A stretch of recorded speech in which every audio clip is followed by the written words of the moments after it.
जय हिंद दोस्तों। मां नर्मदा क्लासेस में आपका स्वागत है और मैं लेके आया हूं आपके लिए एक वीडियो 3 दिसंबर 2022 करंट अफेयर्स। 3 दिसंबर 2022 से जितने भी करंट अफेयर्स के क्वेश्चन बनेंगे वो हम इस वीडियो में डिस्कस करेंगे। इस वीडियो की पीडीएफ आपको हमारे टेलीग्राम चैनल मां नर्मदा क्लासेस से मिल जाएगी। टेलीग्राम चैनल की लिंक मैंने इस वीडियो के डिस्क्रिप्शन में दे दी है, तो आप लिंक पे जाके टेलीग्राम चैनल ज्वाइन कर लें। तो वीडियो शुरू करते हैं। प्रश्न नंबर पहला, सिलहट महोत्सव 2022 का उद्घाटन कहाँ किया गया है? तो यह असम में। सिलहट महोत्सव 2022 का उद्घाटन कहाँ किया गया है? तो यह असम में किया गया है। कहाँ पे किया गया है? असम में। और असम में भी कहाँ पे? बराक घाटी के सिलचर में। कहाँ पे किया गया है? बराक घाटी के सिलचर में सिलहट महोत्सव का उद्घाटन किया गया है। और ये कितने दिनों तक चलेगा ये सिलहट महोत्सव? 5 दिन तक चलेगा। ये कितने दिनों का कार्यक्रम है सिलहट महोत्सव का? 5 दिनों का कार्यक्रम है। अब ये असम में है, तो असम की राजधानी क्या है? दिसपुर। असम की राजधानी क्या है? दिसपुर। और असम के राज्यपाल कौन है? जगदीश मुखी। असम के राज्यपाल कौन है? जगदीश मुखी। और असम के मुख्यमंत्री कौन है? हेमंता बिस्वा शर्मा। असम के मुख्यमंत्री हेमंता बिस्वा शर्मा। प्रश्न नंबर दूसरा, यूनेस्को की अमूर्त सांस्कृतिक विरासत सूची में किसे शामिल किया गया है? तो ये फ्रेंच बगेट को। यूनेस्को की अमूर्त सांस्कृतिक विरासत सूची में किसे शामिल किया गया है? तो ये फ्रेंच बगेट को। किसे शामिल किया गया है? फ्रेंच बगेट को शामिल किया गया है। और ये फ्रेंच बगेट को बेगुएट भी बोलते हैं। क्या बोलते हैं? बेगुएट भी बोलते हैं। फ्रेंच बगेट फ्रांस की सबसे लोकप्रिय ब्रेड है। फ्रेंच बगेट फ्रांस की सबसे लोकप्रिय ब्रेड है। फ्रांस में बगेट को आधिकारिक नाम 1920 में मिला था। फ्रांस में बगेट को आधिकारिक नाम 1920 में मिला था। कब मिला था? 1920 में मिला था। इसके साथ ही यूनेस्को की अमूर्त सांस्कृतिक विरासत सूची में अन्य को भी शामिल किया गया है। इसके साथ ही यूनेस्को की अमूर्त सांस्कृतिक विरासत सूची में अन्य को भी शामिल किया गया है, जैसे चीन की चाय बनाने की पारंपरिक कला। क्या है? चीन की चाय बनाने की पारंपरिक कला। दूसरी है कोरिया का मुखौटा नृत्य तालचुम। कोरिया का मुखौटा नृत्य तालचुम। जापान का अनुष्ठानिक नृत्य प्यूरू ओडिरी। जापान का अनुष्ठानिक नृत्य प्यूरू ओडुरी। ग्वाटेमाल का पवित्र सप्ताह। ग्वाटेमाल का पवित्र सप्ताह। सऊदी अरब का ख्वापलानी कॉफी बीन्स की कृषि कला। सऊदी अरब का ख्वापलानी कॉफी बीन्स की कृषि कला। कंबोडिया का पारंपरिक मार्शल आर्ट कुलू लंबो कटोर। कंबोडिया का पारंपरिक मार्शल आर्ट कुलू लंबो कटोर। संयुक्त अरब अमीरात का पारंपरिक कढ़ाई कौशल अल तल्ली। संयुक्त अरब अमीरात का पारंपरिक कढ़ाई कौशल अल तल्ली। ऑस्ट्रेलिया, चेक गणराज्य, जर्मनी, लातविया, पोलैंड और स्पेन की टिम्बर राफ्टिंग। ऑस्ट्रेलिया, चेक गणराज्य, जर्मनी, लातविया, पोलैंड और स्पेन की टिम्बर राफ्टिंग। और आखिरी में है अल्जीरिया का प्रसिद्ध लोक गान राई। अल्जीरिया का प्रसिद्ध लोक गान राई।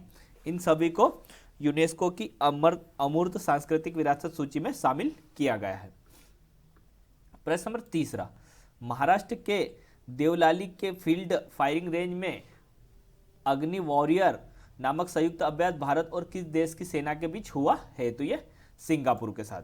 महाराष्ट्र के देवलाली के फील्ड फायरिंग रेंज में अग्नि वॉरियर नामक संयुक्त अभ्यास भारत और किस देश की सेना के बीच हुआ है? तो यह भारत और सिंगापुर के बीच हुआ है। किसके बीच हुआ है? भारत और सिंगापुर के बीच हुआ है। यह इस अभ्यास का 12वां संस्करण है। यह इस अभ्यास का कौन सा संस्करण है? 12वां संस्करण है। यह अभ्यास 13 से 30 नवंबर 2022 तक आयोजित हुआ था। यह अभ्यास 13 से 30 नवंबर 2022 तक आयोजित हुआ था।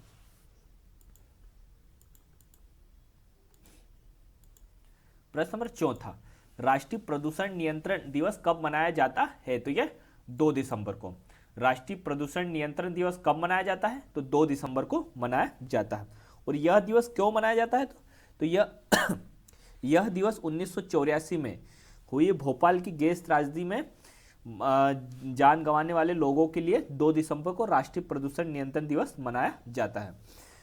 1984 में हुई कब हुई? 1984 में हुई भोपाल गैस त्रासदी में जिन लोगों की जान गई है उन लोगों के लिए 2 दिसंबर को राष्ट्रीय प्रदूषण नियंत्रण दिवस मनाया जाता है। और इसमें कौन सी गैस का रिसाव हुआ था? तो मिथाइल आइसोसाइनेट। किसका रिसाव हुआ था? Methyl isocyanate. प्रश्न नंबर 5वां, किस देश में बर्फ में दबे 48,500 साल पुराने जाम्बी वायरस को पुनर्जीवित किया है? तो ये रूस के। किस देश में बर्फ में दबे 48,500 साल पुराने जाम्बी वायरस को पुनर्जीवित किया है? तो ये रूस में।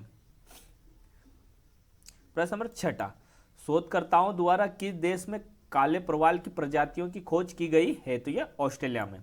शोधकर्ताओं द्वारा किस देश में काले प्रवाल की प्रजातियों की खोज की गई है? तो ये ऑस्ट्रेलिया में। कहाँ पे की गई है? ऑस्ट्रेलिया में। और ऑस्ट्रेलिया में भी कहाँ पे? प्रशांत महासागर के समुद्र तट पर काले प्रवाल की 3 प्रजातियों की खोज की गई है।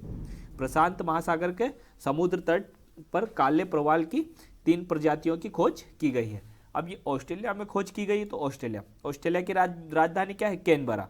ऑस्ट्रेलिया की राजधानी क्या है? कैनबरा। और ऑस्ट्रेलिया के प्रधानमंत्री कौन है? Anthony Albanese. ऑस्ट्रेलिया के प्रधानमंत्री कौन है? Anthony Albanese. और ऑस्ट्रेलिया के मुख्यमंत्री कौन है? मुख्यमंत्री नहीं, ऑस्ट्रेलिया की मुद्रा क्या है? Australian dollar. ऑस्ट्रेलिया की राजधानी कैनबरा, ऑस्ट्रेलिया के प्रधानमंत्री एंथनी अल्बनीज, और ऑस्ट्रेलिया की मुद्रा कौन सी है? Australian dollar.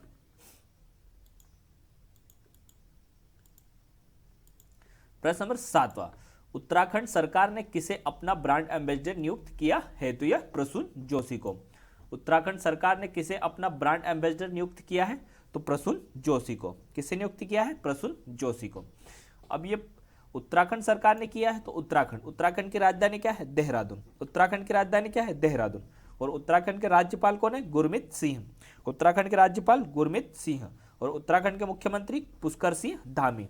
उत्तराखंड के मुख्यमंत्री पुष्कर सिंह धामी। प्रश्न नंबर 8वां, ग्लोबल प्राइम सिटीज इंडेक्स में मुंबई कौन से स्थान पर रहा है? तो ये 22वें स्थान पर। ग्लोबल प्राइम सिटीज इंडेक्स में मुंबई कौन से स्थान पर रहा है? तो 22वें स्थान पर रहा है। प्रश्न नंबर 9वां, the emissary of peace award से किसे सम्मानित किया गया है? तो ये श्री श्री रविशंकर को। The emissary of peace award से किसे सम्मानित किया गया है? श्री श्री रविशंकर को।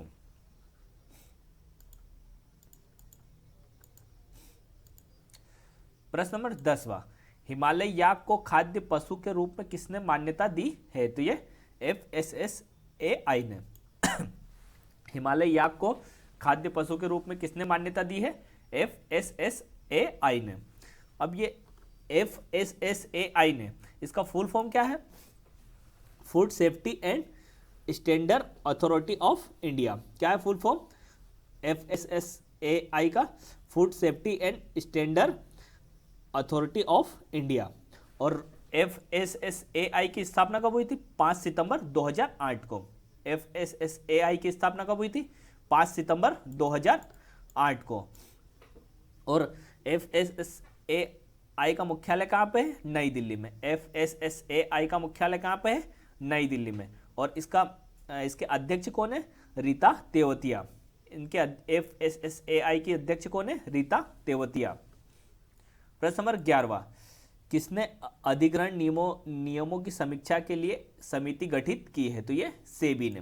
किसने अधिग्रहण नियमों की समीक्षा के लिए समिति गठित की है? तो ये सेबी ने गठित की है। किसने की है? सेबी ने गठित की है।